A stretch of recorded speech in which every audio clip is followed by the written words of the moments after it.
দর্শক, পুরান ঢাকার ধোলাইখাল কুরবানির হাট থেকে সার্বিক অবস্থা জানাচ্ছেন সহকর্মী শফিক আহমেদ। সুপ্রদর্শক, আমি রাজধানীর এই মুহূর্তে দাঁড়িয়ে আছি রাজধানীর পুরান ঢাকার দুলাইখাল সাদেক হোসেন খোকার মাঠ।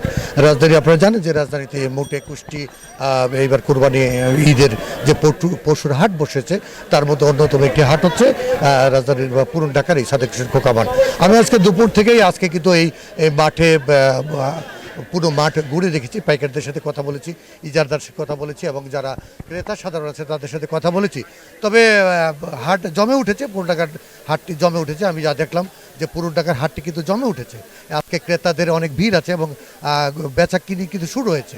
আজকে একটি গরু বিক্রি হয়েছে, যে গরুটির নাম ছিল রাজাবাবু, 26 লক্ষ টাকায়। ইজারাদারকে আমাদেরকে জানালেন যে আজ সকাল থেকে কিন্তু বেচা কিনি শুরু হয়েছে। এবং পাইকারদের সাথে আমি কথা বলে যা জানলাম যে ঈদের আর মাত্র কটা দিন বাকি আছে, এই যত গড়ি আসবে, অর্থাৎ আগামী বৃহস্পতি এবং শুক্রবারকে টার্গেট করেই কিন্তু এই পাইকাররা বসে আছেন। তাদের এইবার প্রত্যাশা আছে যে আগামী বৃহস্পতি এবং শুক্রবারে তাদের বেচা কিনে আরও বেড়ে যাবে। তো নিরাপত্তার দিকটিও কিন্তু আমরা কথা বলেছি। এখানে নিরাপত্তার জন্য যথেষ্ট তারা জানালেন যে নিরাপত্তার জন্য ব্যাংকিং ব্যবস্থা এবং পুলিশের পর্যাপ্ত আইনশৃঙ্খলা বাহিনী এবং ব্যাংকিং কার্ড, যে টাকা পয়সা লেনদেন, পাইকারদের থাকা কার্ড সুব্যবস্থার বিষয়টি তারা আমাদেরকে নিশ্চিত করেছেন। এমনকি গরুগুলো যদি কোনো পশু অসুস্থ হয়ে যায় তার জন্য তারা ডাক্তারের ব্যবস্থা নিয়েছেন।